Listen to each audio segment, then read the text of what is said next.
Intrusive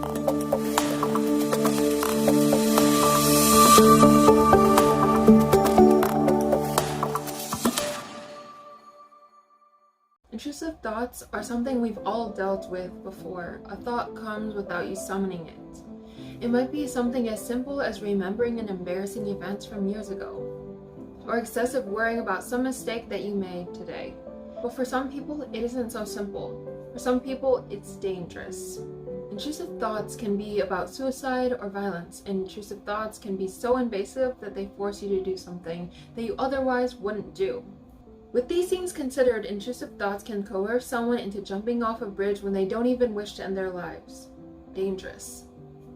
So it becomes important that we learn how to keep these intrusive thoughts at bay, and anyone who has experienced it knows that it is more difficult than anyone would have initially thought. Intrusive thoughts get stronger as you pay attention to them, and even stronger when you try to push them away.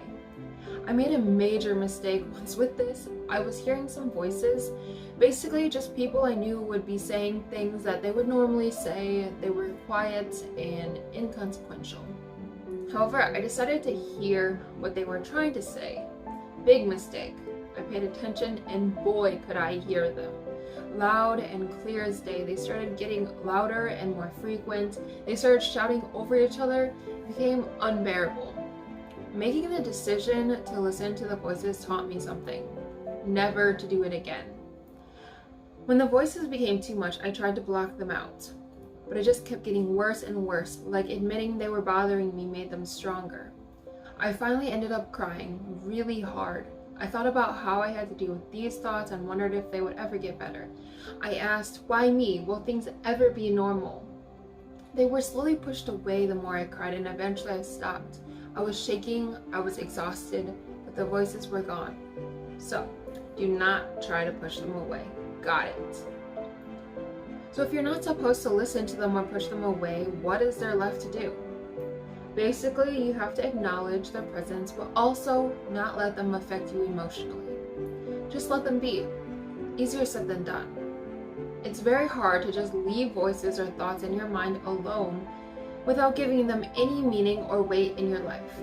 Having a voice tell you to kill yourself, sometimes in the voice of someone you love and trust, or even your very own voice. How could you not pay attention? One of the things you have to understand about these thoughts is that they don't reflect your true feelings.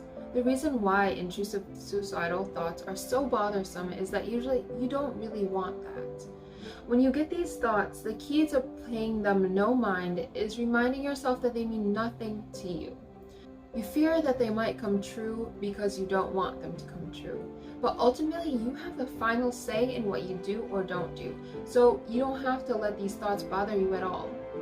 They will not come true as long as you believe they won't and don't act on them.